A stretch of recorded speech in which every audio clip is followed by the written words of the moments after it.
dans la même chose. Pourquoi? Parce que tant au Kabwani, maman Meminga na église, mon tendance semble la jadis à l'époque. Et Mutanzambe wana ya kati église wana, ya yo linganga lokola moi si lisusu. Il m'a aimé, il est venu. Donc du coup, on est sûr que moi je suis dans une recherche d'une relation sérieuse. Parce que moi je ne souhaiterais pas vivre dans l'impudicité. Il m'a dit, il n'y a pas de souci, c'est pareil. Mais c'est le même frère là qui m'a remis encore dans l'alcoolisme. Oui papa. Et comme qui pensa kanda lobi que ngai na âge nanga na ko vanda tena mwasi oyo alingo pesa nga nzoto te. Je ne peux pas vivre. Yo zan c'était betela kake ozwa mibali ngane zoba na vanda na zela kayo. Et un frère, tu fais. C'est un frère pensa papa te akaiko bo makasi. Il est frère, il prêche aussi contre. Oui. Vraiment voilà. Ate yakango tous les jours vraiment ils a vraiment base naïe à chaque fois. C'est cette question au frère à tout. C'est la question que le moi frère. Oui papa. Il le prêche, mais il ne le fait pas. Oui. Donc, Ekomaki, à chaque fois, maintenant, quand il revenait dans ma vie, je sentais vraiment qu'il y a un esprit maléfique. Attends, parce que vous êtes avec au fait, je suis restée avec l'autre là de 21 ans à 28 ans. Oui. Donc, ma mère était déjà en France, du coup. Elle m'a amené dans cette église-là. Et c'est le frère là qui commençait à sortir avec moi. Moi, j'ai arrêté de fumer et de boire parce que je me suis dit, je sors avec un homme de Dieu. Elle m'a cassé, papa. Avant, là c'était vraiment avant, donc il y a une bandana ça la timide. Moi je buvais. Mais Mukolo Tobima qui vraiment a mis 4 bouteilles à vin, on a mis la bouteille Mobimba Tenga Moko. Donc cela veut dire qu'il buvait déjà avant moi et il faisait semblant. Il attendait que à Sakan esprit nanga, comme ça na vivre un nenga cachotri. Actuellement, qu'est-ce qui se passe dans ta vie? Papa, actuellement, c'est comme la dame, je la rejoins. Moi je suis chef d'entreprise dans le bâtiment. Dans la salle à bâtiment qui toque ma casse. Mais j'ai créé ma boîte qui n'avance pas. Et puis je suis obligé de travailler comme la dame. Oui, que comme salarié. Donc deux fois tu te lèves le matin, tu te dis mais c'est pas moi parce que na bateau ba peso musala wana, baza toujours na idée à exploiter yo. C'est comme mon dernier mon ex-compagnon, celui qu'on est resté 8 ans, je crois. Yé azala qui na système, c'est celui qui m'a appris un peu à travailler, après j'ai fait des études aussi. Bon, c'est-à-dire tout ce que tu racontes, est-ce que change mes arts? Est-ce qu'il y a un changement? En tout cas, depuis Nakoti, vraiment la prière, même mon accoutrement a vraiment changé. Parce qu'avant, j'étais vraiment exhibitionniste. Hein, j'adorais vraiment tout ce qui est... voilà. Oui, papa. Dans la minute où lamba o ezali tikanga maboko libana na ko latango susute. J'ai arrêté complètement de boire. J'ai arrêté complètement de fumer et puis je ne suis pas en manque. J'ai déménagé, j'ai trouvé plus grand. Dans la commune, moi, stabilité, mon robot, mais en moi, je sais que je peux faire plus que ça. Ouais. Voilà. D'accord. Donc du coup, papa, on a préféré le banami sur Batunion, parce qu'il y a des gens qui nous voient toujours comme ça. Il y a la transformation de Dieu. Maintenant, la ligne vraiment ma prière. Papa, n'a côté 3 jours. Na picola bango vraiment la vie d'Angaï. Voilà. Merci, papa. Merci. Colonie ni papa. Merci papa. Je vous donne des prières demain. On peut se faire série à prière. Il faut ça. Une série de prières à faire.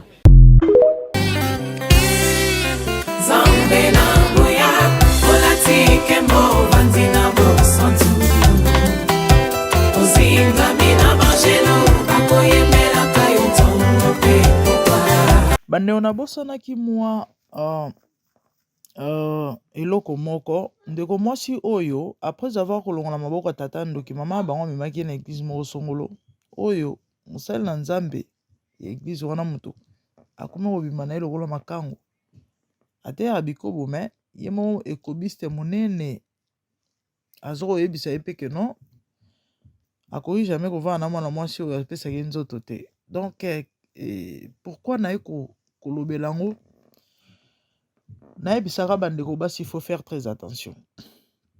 Bandeko basi kaka pete même na mibali omoni église vie ya moto dépendaka na église so boyebaka te. Tu vois, quand tu fréquentes une église kopambwama na yo to mpe kobeba na yo eza à 80% esika ozali. Si tu es dans une bonne église makambo efungwama wana kobanga nzambe okende église moko ya bien o nzambe aza mosali na nzambe aza ya nzambe aza na kobanga nzambe ndimelanga les choses vont changer. Mais soko se retrouver na église à mabe en tout cas oke ko creuser tombe komikotisa na kata libulu oyo kokunda yo moko. Bandeko, faut faire très attention, nous verrons les temps de la fin. Au Bible et annonça.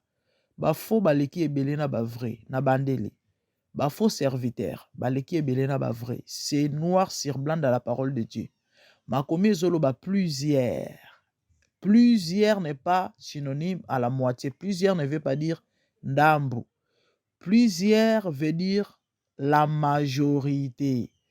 Dans les temps que nous vivons, ba faux baza plus que ba vrai. Yangonga na lobara na bato, on ne part pas dans une église comme ça kaka parce que pasteur azavi à quartier, to aza grand frère na biso, to aza mutu moko to yebani na yebi azalaka gentil. Ba jijara mosali na nzambe na apparence c'était. J'aurai le temps on a kosala ba émission pona yango. Ba jijara mosali na nzambe na apparence c'était. Ni na mateya azoteya. Ono ateyaka mingi masumu. Kebotika masumu po bomona nzambe ndenge ngelo bage musali na nzambe lokuta généralement kutu bato belé bomonaka batelemelaka bato mususu ndeti pasteur moko to yebi aza très populaire na opesa ba détail trop te bato baroyeba de qui s'agit baya ko inanga pamba tellement bato bazalaka aimer bato baya ko inanga pamba lobela pasteur Songolo tata wana yen ado atelemela lisumu nde lisumu mabende mabe mais c'est un grand occultiste. Donc, actuellement, ba jijaka mosel na nzambe te ono mateya teyaka. To elobeli na ye, monya za mutalimemia, monya kimia, monya za non. La seule et vraie façon tu peux confirmer ou encore voir ou confirmer un vrai serviteur de Dieu, c'est par la révélation. Tu dois prier en fonction de ça. Et ça te kaka boy d'emblée ou la ki oloti pasteur wana zo peso mayo mela ozaki na posa mai nde lobi ke ya musali na nzambe te. Il faut zwango loko la sujet lobi nzambe na lingo révéler ngai état d'âme ou encore na lingo révéler ngai tata oyo soka apenza musali na yo. Message oyo kozwa yango wana nde loko nzambe alinga loba na yo. Sikoyo soki oza mur était parce que domaine et révélation ezala évidente ya ezala glissant okosenga confirmation ozui message mais osengi confirmation so ozui penza confirmation deux fois même chose wana ko douter te eza yango wana eza eloko moni eza yango.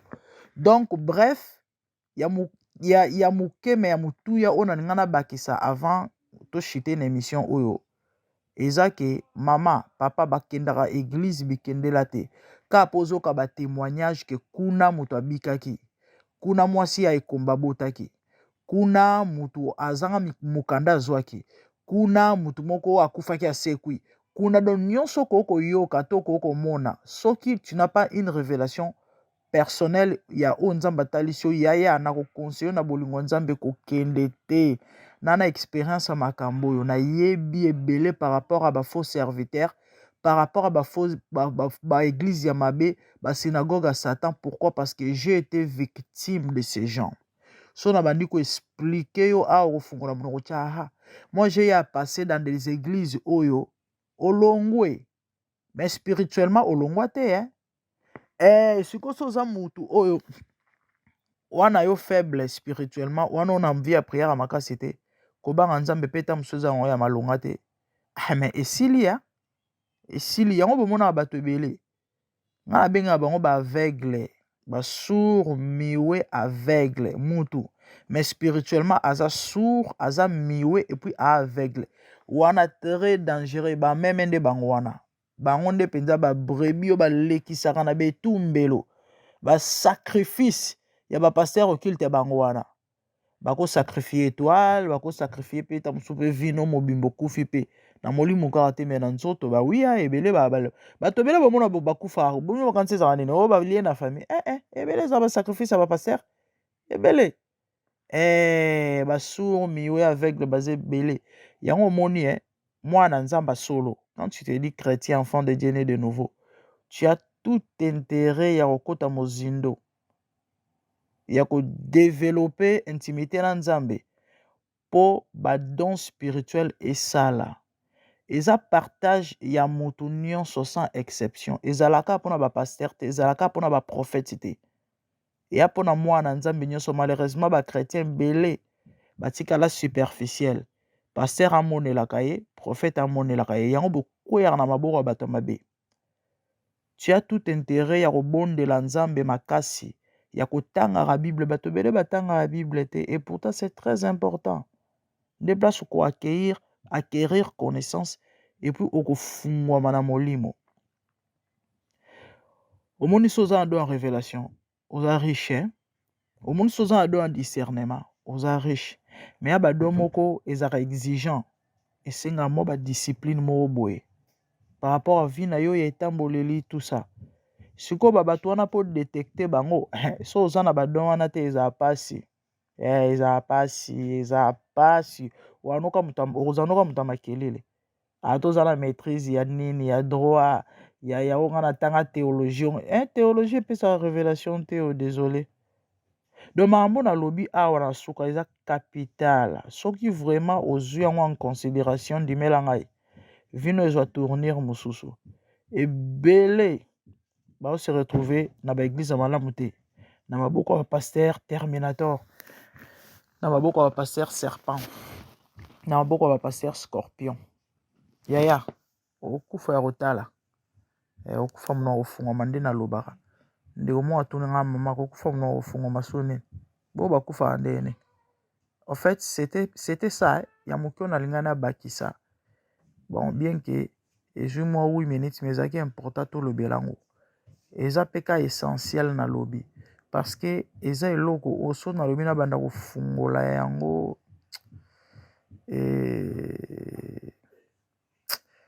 Nzamba sunga biso ouais j'ai envie de dire des choses de parler mais bon chose ezate to sukaka awa donc bato bolanda ki émission ya ndeko mwasi oyo abala mobala ndoki c'était prévu tout ça moi continuation moke to pe continuité mais ba vidéo sozo le kamilai mingi ya des fois elembisa kotala yango to monaki to tchango na deuxième net moi partie 2 donc so otali oyo otali 1 c'est important tala partie 1 tolobelaki ndeko mo ya mwasi abalaki mobali ya ndoki tomeki kopesa explication na kati tala yango et oyo eza continuité parce que eza na piste moko tobosanaki po ntango alongo na maboko ya tata na ndoki mama bango amemaki na église moko et kuna akomaki kobima nde na paster yango tomekaki koya tofungola to explike ke bapaster ya mabe baebele bazo envahir bavie ya bato actuellement et tondi partout et puis voilà quoi. Nzamba pambolelanga bino ezaki mère Dorcas la grande dame. Bo s'abonner, bo liker, bo commenter, bo partager surtout. Activer la cloche pour bo rater le côté. À chaque fois notification ba noyer la bino. Et puis bo mona ki émission c'est que côté. Nalingi bino mingi ba bonne fête, ba bonne année, ba bonne chose. Et kimia mokonzi za mabota la bino nzamba pambolela la bino nzamba mona bino aza na bino au nom de Jésus merci. Shalom papa. Shalom. Papa ngai naza na trône ya trône on appelle na kati. J'avais besoin au pesanga ba prière pour la sorcellerie déjà pour commencer. J'avais besoin des prières. Parce que à l'âge de 21 ans, on a cela qui rencontre mon kona mutu. Non, j'ai rencontré quelqu'un. On allait dans des plages nudistes. Des clubs de chant. Oui papa. N'avait un moko na poto donc du coup il a été dans la trentaine, il avait 38-40 ans. Donc n'avait neti na 28 ans là. Et j'ai vécu avec lui. Donc c'était une relation vraiment très toxique. Kobi malanga ezala ki ton maman nanga ye poto abandi ba prière ndenza ba révéler que na ko tikelo mwana na yo ne du coup buto wana pe na kitaki na yo ko zonga na ndako gazo mona ba Au fait, azalaki mutu moko azana ba moyen belé, donc du coup, pendant qu'il y a des plages, il y a ba nudistes. Donc on arrive, tout le monde bilamba nyonso, to tamboli, et puis pendant qu'il y a ba soirée IP na Paris à Bourg, on a l'appartement vide, mais sur côté na kati, il y a ba mam, ba sauna, ba jacuzzi. To vanda wana to la tarabilamba te, to mela, to ça peut faire tu quoi. Donc bino na bino. Biso nyonso ka batamine né, hein, so tuni tu fais quoi dans la vie? Je suis avocat, je suis docteur. Voilà. Donc, ils avaient très ces ébélés à Aboé. Mais à chaque fois, je me retrouve là-dedans. Pourquoi? Parce que je suis quand même née dans Nakibonzambe. À chaque fois, je me disais, j'irai pas. Quand je rentre à la maison, s'il me dit, viens, on y va, j'y vais. Pour continuer? Nazo continuer, papa. Donc, il m'a mis dans l'alcool et dans la cigarette. Attends, la banda qui koya église Sika l'année dernière. Il m'arrivait de quitter le culte pour aller fumer dans ma voiture. Tant que ça là qui gêne il y a 40 jours l'année dernière, je mangeais pas, je buvais pas pour gêner, mais je fumais. Je me disais, c'est pas écrit dans la Bible de ne pas fumer, mais je mange pas, je bois pas, mais je fumais. Donc du coup, je me retrouve toujours dans la même chose. Pourquoi? Parce que tant au Kabwani, maman m'eminga na église, mon tendance sambe la jadis à l'époque, et mutanzambe wana ya kati église wana ya yo linganga lokola moi si lisusu. Il m'a aimé, il est venu. Donc du coup on est sûr que moi je suis dans une recherche d'une relation sérieuse. Parce que moi je ne souhaiterais pas vivre dans l'impudicité. Il m'a dit il n'y a pas de souci, c'est pareil. Mais c'est le même frère là qui m'a remis encore dans l'alcoolisme. Oui papa. Et comme qui pensa kanda lobi que ngai na âge na ngana ko vanda tena mwasi oyo alingo pesa nganzo te. Yo zan c'était betela kake ozwa mibali ngane zoba na vanda na zela kayo. Et un frère, tu fais un frère pensa papa te akaiko bo makasi. Il est frère, il prêche aussi contre. Oui. Vraiment, voilà. Ate Yakango tous les jours, vraiment, ils ont vraiment base naïe à chaque fois. C'est cette question au frère Atouni. C'est la question que le frère. Oui, papa. Il le prêche, mais il ne le fait pas. Ah oui. Donc, Komaki, à chaque fois, maintenant, quand il revenait dans ma vie, je sentais vraiment qu'il y a un esprit maléfique. Attends, au combien nani parce que vous êtes avec Naïe ou bien Oana. Au fait, je suis restée avec l'autre là de 21 ans à 28 ans. Oui. Donc, ma mère était déjà en France, du coup. Elle m'a amené dans cette église-là. Et c'est le frère là qui commençait à sortir avec moi. Moi, j'ai arrêté de fumer et de boire parce que je me suis dit, je sors avec un homme de Dieu. Elle m'a cassé, papa. Avant, là c'était vraiment avant, donc il y a une bandana ça la timide. Moi je buvais. Mais Mukolo Tobima qui vraiment a mis 4 bouteilles à vin, on a mis la bouteille Mobimba Tenga Moko.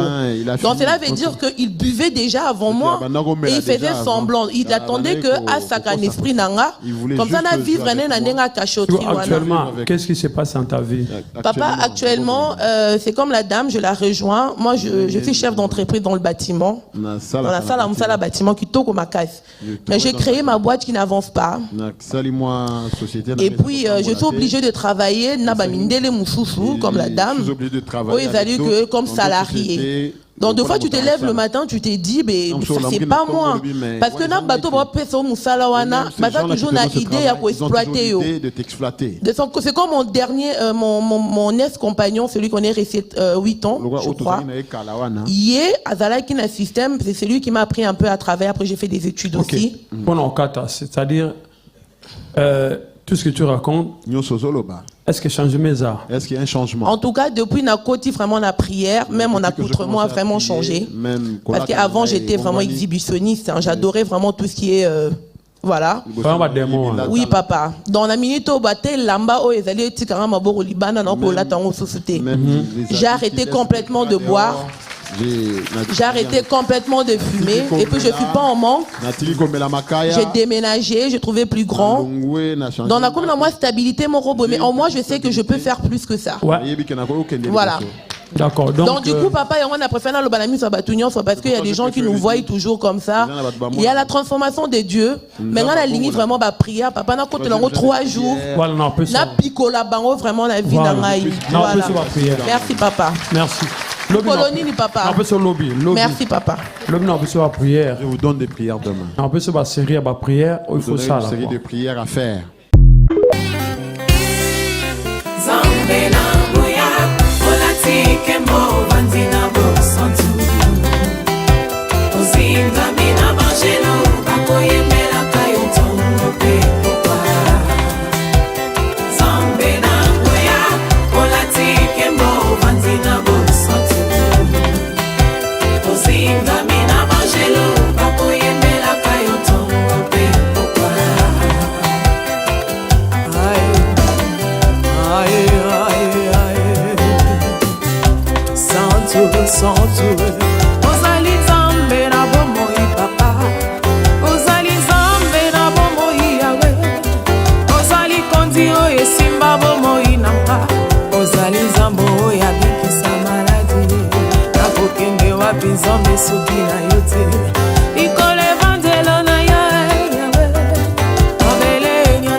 Jésus de Nazareth. Amen.